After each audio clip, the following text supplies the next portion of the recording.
Hey all, Kelly Joseph here. I wanted to share with you today something that I actually have had written, believe it or not, for a very long time.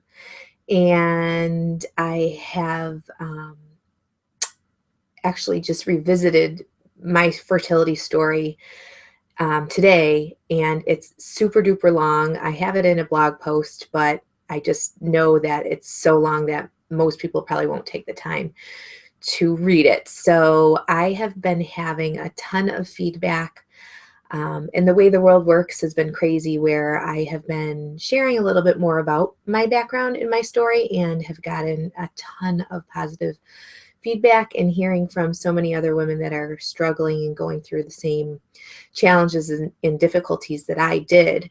So I wanted to just take some time today to just share with you what I went through, and hopefully through that, my goal with this video is to give you hope and inspire you to keep going if you are struggling, or even if you are preparing for a pregnancy. So I just wanted to share what has worked for me, what my struggles were, and just the whole story. So basically, I am 35 currently, and I am pregnant with my second child, 25 weeks today, and I'm really proud of that. Back in 2012, that's when my infertility struggles started. My husband and I have a wonderful relationship. I couldn't ask for a better guy in my life. We definitely lived a fun, happy, exciting life full of travel and, just lived a great single life, as I like to say, before children. We got all our traveling in. We love country concerts. We did it all. To us, there was no rush really to start trying to have kids. I had no clue what the future was going to hold for me. Now that I look back, so we knew, the time was going to be coming that we did want to try. I was at that point, I think in my 30s, so I knew that my clock was ticking, if any of you can relate. I actually ended up teaching. I'm a teacher, and that's what I love to do. I got a great job in a great district, in a great school with a great principal. It was just a dream, and I loved it. I loved everything about it, and I just felt like I finally. This is after 8 years of teaching at the time, that I finally found a place for me. So it was really rewarding. And then that's when the budget crisis hit and all heck broke loose. My school was going through budget, cuts, and a school was closing down. And of course, me just getting hired the year before was at the bottom of the seniority list. So my job was at stake. And fortunately, I did lose my job. And with that, I lost my identity. I was devastated. I didn't even know how to handle it. I worked so hard to get to the point that I had gotten with my teaching career. And I loved it. I was so passionate. Those that are teachers can relate to that. And it really blew me. Oh my gosh, it totally ruined me. I was devastated. I didn't know what to do. I went into overhaul trying to find another job, rushing around, going to interview after interview, trying to impress other schools, thinking what's wrong with me and taking it so personally. And that summer, I just pretty much spiraled out of control. Ended up getting another position and then getting hired back at my original school, going through a ton of stress trying to just find my place back where I wanted to be. So I truly went into shutdown mode. Now that I look back, my body was completely stressed. I wasn't eating. I couldn't function. I wasn't sleeping. I was just in a really, really bad point in my life. And at that point, once things did get back to, normal, and I was teaching kindergarten, and I had things a little bit calmed down in October. So that was the month of September of that year. In October, we decided to try to get pregnant. And lo and behold, first time out of the gates, we got pregnant. And I remember feeling weird, feeling like something's going on. taking the pregnancy test and it coming back positive. But I, for whatever reason, could not allow myself to get excited. And I don't know why that was. But it was sort of like, all right, I don't know why I wouldn't have been excited, but something, I must have known something. So to make a long story short, I went in at about 6 weeks because I just told them I know something's not right. And I took the blood work, and I ended up having a miscarriage, or an early miscarriage, at about 6 weeks with my first. So feeling that and going through that, I felt like I was broken. I felt like, what's wrong with me? How could this happen? And I really didn't have any background with miscarriages. I just thought, you get pregnant, you go through the pregnancy and you have a baby. I didn't know of really anybody around me who had gone through a miscarriage. So it was sort of like I closed myself in and didn't tell anybody. And that was the beginning of a very vicious cycle. Eventually, I got over that. I went through the healing phase that my doctor told us to go through. And we tried again. And right away, we got pregnant again. And it was like, I cannot believe how quickly I'm getting pregnant. It was sort of like, wow. So again, went through it, had the same symptoms. But I was just so nervous and stressed about it because I was just going through the first one and having that happen to me. I just wanted everything to go right with this one. So we went in, and the levels, my HCG levels were not rising. So I had to do the waiting game. I don't know if you've ever done that, where you go in, you get your blood work, and then you have to wait a few days and then take your blood work again and see if those levels are rising. So we did all that blood work and they weren't rising. So again, I had another miscarriage. And at this point, then we were like, our relationship was being tested. It was sort of like, what's going on? I don't even know what to say. Just feeling extremely lonely and secluded myself, and really felt like, wow, this has just been the worst year ever. And, I still didn't tell anybody really. I was just so closed in about it. And then I'm seeing all my friends get pregnant and going on Facebook and seeing all these pregnancy announcements. And then eventually I just had to turn off Facebook because I couldn't even handle it anymore. So we started some blood work, some blood tests and all of that. And it came back that I had a short luteal phase, and I also had an MTHFR gene that was missing, I guess. I think that's what it is. It's been so long, but basically my body, for whatever reason, was not absorbing folic acid. So they thought that maybe because of the short luteal phase and not having enough progesterone to maintain my pregnancy, and then that the fact that my body was not able to absorb the folic acid could possibly be causing this. So of course, at that point, then I had to wait again to do the whole recovery thing. And I just felt like, I was really lonely, even with the people at the doctor's office. I mean, they weren't much support, and I felt like I was just another number. And I wasn't getting that extra personal support that I needed. So it was really just a really tough time at that point. We waited again, and then, of course, try it again. We were on Clomid and progesterone. So we had to go through that. And let me tell you, oh my gosh, I'm surprised that my husband and I lasted through that phase, because I am not a hormonal person at all. And the Clomid completely messed with me. I was paranoid. I was mad and miserable. And that is just not my personality, really. I'm never really a hormonal person. So I pretty much was like, I need to get off of this stuff. I did it, of course, followed the directions, followed the rules, did it. Again, we got pregnant. And it was like, I can't believe this. We have gotten pregnant again. So We go in, the blood work looks fairly good, and then we have to do, the waiting game again, where you go in every 3 days, get your blood work, and see if the HCG levels are rising.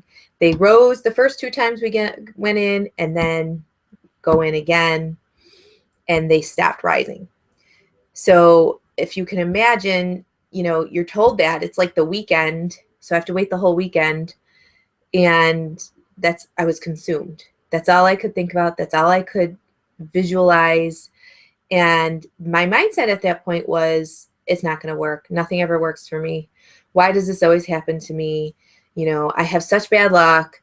And that's what I was feeding myself. That was my pit of miserableness. I look back and I'm like, I was just so miserable and stressed. No wonder, and so we had to wait and keep going, and eventually found out that it was called a blighted ovum, where there was a sac, but no heartbeat, nothing. So this was around 8 weeks.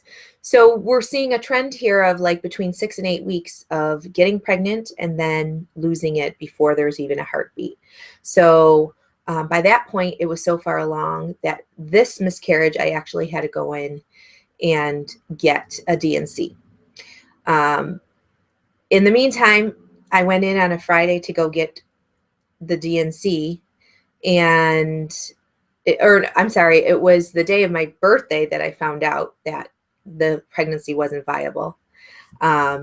So it was like, okay, way to celebrate. I think it was my 31st, 32nd birthday, finding out that my pregnancy wasn't viable.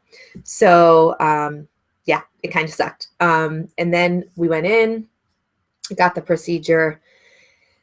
Then I even had to go through a longer recovery. And all my mind is thinking is, I want to keep going. I want to get pregnant, and just going through this cycle. We finally decided that that's it. With this doctor, we're not getting anywhere. It's time to go see a specialist. We went to the best specialist in Western New York, where we live. And the waiting room was full every time we went, which makes you think, why are these waiting rooms so full at these infertility specialists?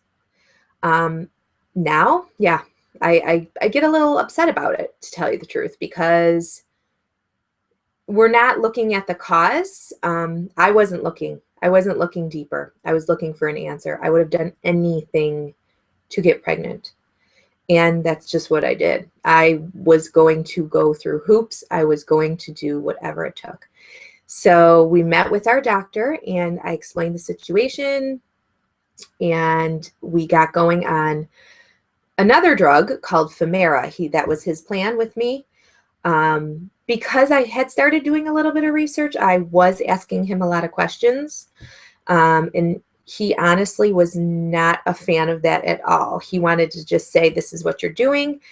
It was considered an unexplained infertility. That's what I had. So really, there was no reasons that they could come up with, and they said that that's 30% of the infertility issues are unexplained.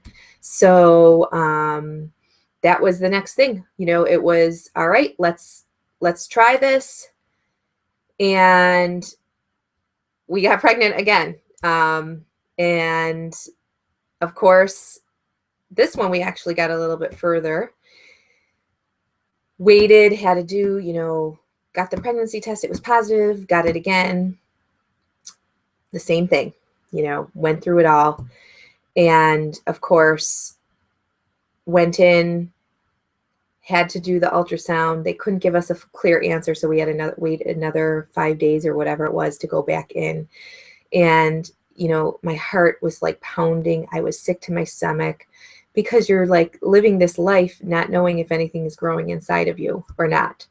So then we went in again and found out, of course, that it was not viable. And I was just I think I was numb at that point, where I didn't even feel anymore. It was to the point where it was like, I don't even want to have any emotion, because I don't want to get hurt. So I started to put up all these walls. So then he pretty much said, you have to call your doctor and schedule a DNC with them, because I'm pretty much busy tomorrow. And there was just no feeling, no emotion with him. And I just got this horrible feeling of, I'm alone here. I am completely alone. There is no one out there that's going to help me. And I think it was just through all those experiences that I put up these walls of, feeling like it's just me going through this battle. And mind you, at this point, I did reach out. I did start talking to people about it because I couldn't hold it in. And believe it or not, that was the best decision I did make, sharing it with my friends and coworkers, because I learned that so many more people than I thought were going through this. It's so, so, so common. And the more I talked about it and reached out, the more people were like, yeah, I went through the same thing. And so I developed these, relationships with people that were going through the same thing, and we could talk about it and share. So I do highly suggest that you do not keep it in like I did, because that was the worst thing I could have done. And the minute I did start sharing, that's when I sort of felt like, wow, okay, I'm not alone.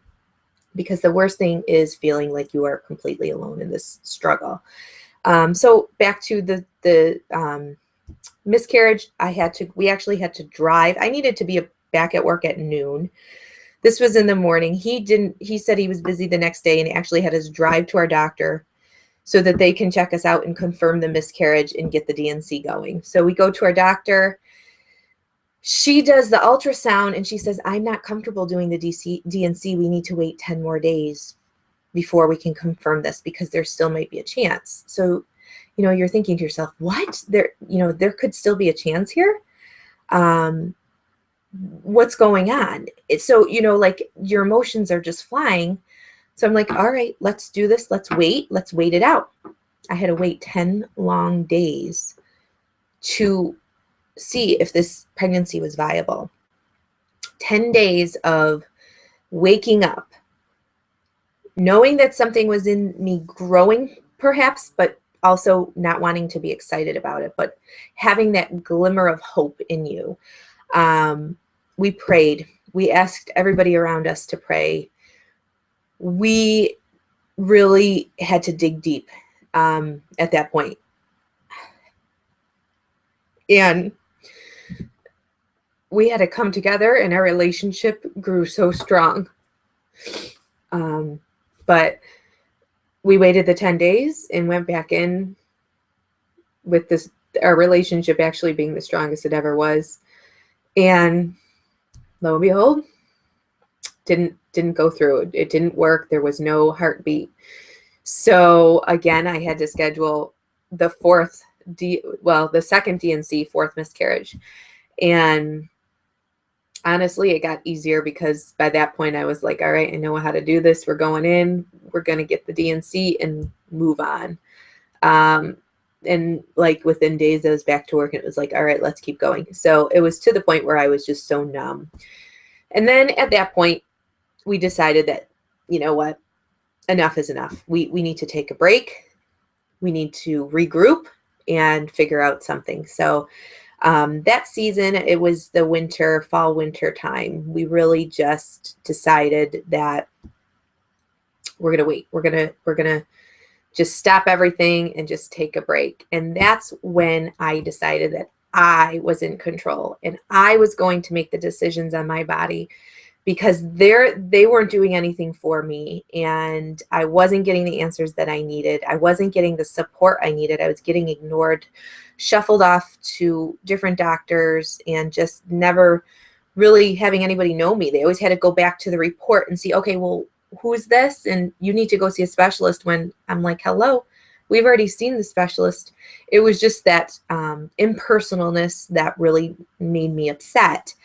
And feeling, again, back to that word, lonely. I just felt like no one was out helping me. No one was there to be there in terms of, doctors and support. And I'm not saying all doctors are like that, because that's not how it is, but that's just how I felt in this situation.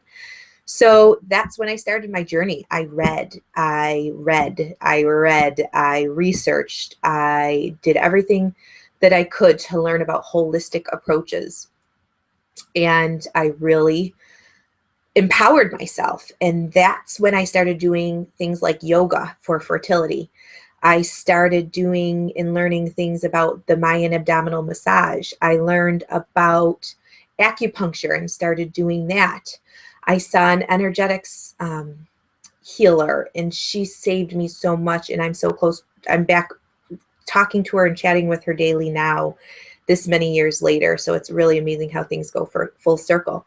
So I started doing all of those things and getting myself in order. And then when it was time in March of the following year, we were like, all right, we're going to let's move forward. Let's see what we can do. So we set up an appointment for to see someone who does the Mayan abdominal massage. And we set up an appointment with a really awesome fertility specialist in an hour away from us in Rochester. And what I loved about this guy was that he was a mix of holistic and modern medicine combined. And when I looked at his menu and I saw what they do there, it was everything that I was trying at home, and also having that modern medicine mixed in. So I was really, really excited. It took me a month to get into this appointment with him. And in the meantime, I had done an infertility cleanse with like teas and herbs and all of that. I was doing my Mayan abdominal massage. I was doing my yoga for fertility, eating in terms of eating clean, of course, all of those things just stacking up all those things in my favor. So we went to go to the see the woman who did the Mayan abdominal massage, and it was so amazing. I highly encourage you to go check that out. She was just awesome, explaining the information about your uterus and how it can be misplaced or, moved if you've had a fall, and all of that can play a role. And we left there and we were like, oh, this is great. We're ready to do this. But she said it takes 3 months of doing this before you can start trying again. So we were like, all right, let's go drive an hour and a half out to Rochester and see what the other guy has to say. We went out there, walked in. It was like, you hear those, it was like, wow, we love this place. Everybody was so nice. Everybody was so welcoming. We felt like we belonged there. It was just the most amazing experience. And then when we met our doctor for the first time, he was great. And he actually sat there and listened. And I was like, oh my gosh, I've never had someone just sit there and listen to me. And that felt amazing. And so they did a bunch of blood work and said that the next step would be the IUI and then on to IVF. And because it was an hour away and I was teaching at that point, time was an issue. There wasn't any way of me going back and forth an hour to do this with my time schedule. So on the way home, our decision was to wait until summer. We were going to do the Mayan abdominal massage for 3 months, see what happened. And then if nothing happened in the summer, we were going to do the next steps at the doctor in Rochester. So that's what we decided. We were happy with our decision. We were taking positive steps. We were in a better place. And we came home. I went to work at school the next day, and I looked at my phone and I had a message from this fertility clinic saying, and the woman on there, the nurse, was like, please call me back. And whenever I used to hear that with my blood work, it was like this, my heart would I would get all nervous and be ready to just puke. But she sounded a little chipper. And I was like, what's going on? Why? Okay, this can't be bad if she sounds chipper. So I called back when my kids at school were at a special, and she's like, hi, Kelly, you are pregnant. And I literally that came from, out of nowhere. And I was like, no, I'm not. I'm not pregnant, because that was my mindset. And she's like, honey, yes, you are. Your HCG levels look amazing. We are going to get you going on some things to maintain your pregnancy. And we're going to see you back here this Saturday. And I was like, oh my gosh, the sun came out in my life, and it felt completely different. And I had some pride in that, knowing that I was the one who took control and got myself healthy and in the right frame of mind to get to this point, because we had no drugs or anything that got us there. And we weren't even trying, and it happened. And so my biggest thing was, all right, how am I going to tell my husband and how am I going to surprise him with this? And it was right around St. Patrick's Day. So he was working, of course, late, and he's on the phone, and I'm like, oh my gosh, I need to tell him. And my first things out of my mouth was, well, I guess this year I'm not going to be able to, I have some bad news. I'm not going to be able to drink on St. Patrick's Day.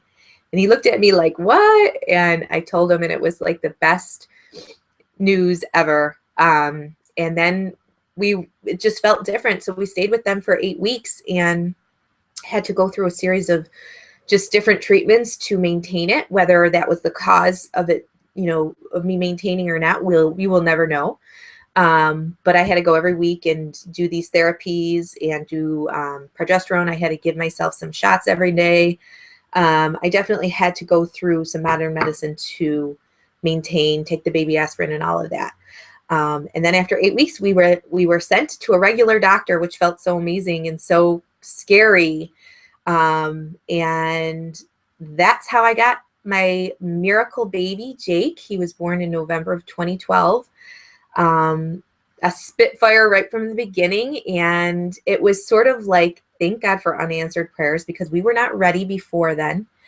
And I was able to change my mindset to not always thinking of, why is this happening to me, but why is it happening for me? And I now know that there was a reason that happened the way it did. And I'm so glad it did, because it's made me a better mother. It's made me go for my dreams and to appreciate each and every day for what it's worth and not take things for granted and really be the best I can at everything I do. And that's exactly why I sit here today doing this and being a health coach, a family wellness coach to other women. And so it was just one of those things that really shaped me into who I am. It's one of the most tough things I've ever gone through, and one of the most proud things I've ever gone through. And then I had my son, like I said. He is healthy and happy, and he's 2.5 years right now. But I still had that fear going forward of having another baby. I'm not going to lie. I was sort of like, I don't want to go through all that again. So I shut it down. I didn't face the facts. I didn't go to the doctor. I was like, But in the meanwhile, I got on a new healthy living program, clean eating, 30-minute workouts, drinking nutrient-dense smoothies every single day. I did a ton of personal development. Started working with Beachbody, the company, who has changed my life. I am so proud of this company, and I'm so proud to say that I am a Beachbody coach, because if it weren't for them, I wouldn't be where I am today. And the 21-Day Fix is the program that I started back in 2014 of March. Got in the best shape of my life, made my inner body such a great, healthy place. And again, now I sit here pregnant with my second child, completely unplanned, completely a surprise, not even trying, not a single drug, not anything. And then when I took the pregnancy test for this baby, I was like, there is no way this is happening. I can't believe it. And we were laughing about it, because I'm like, this is insane. But I know the reason why. It was because I set myself up for success. My mindset, my body, what I'm putting into my body, the people I surround myself with. It's not just a one thing like that's going to make you get pregnant. You really have to fill your tool belts with tons of things and get yourself focused. And I haven't had to take a single anything to maintain this pregnancy at all. I still am so shocked about it, but here I sit 25 weeks with my second pregnancy. So far, so good. Do I still have the same fears of losing the baby? Absolutely. I have those habits that I'm trying to break in my head still. But I just want to say that you can achieve fertility or whatever's meant to happen in your life, but you have to have the right mindset. You have to have the right support. You have to be taking active steps forward in the right direction. and doing what they say in the compound effect, really daily actions, small, tiny actions daily to get yourself there. So yeah, you know, I hope I can inspire other women to not give up and keep fighting the fight. My business is Healthy Revenge, and to tell you the truth, I got my healthy revenge right here. And I got my healthy revenge with my son, because I stopped the negativity. I stopped blaming. I stopped being around negativity in all aspects of my life. And I took control, and I got healthy the right way, mind, body, spirit. And I didn't use negativity to get to my goals. And that's exactly what Healthy Revenge stands for. And I'm really proud of that. If you ever want to talk about getting support or reach out to me, I do run support groups, and my mission really is to help women who are in the same boat that I was, and I have conquered that. And I have a pregnancy support group on Facebook.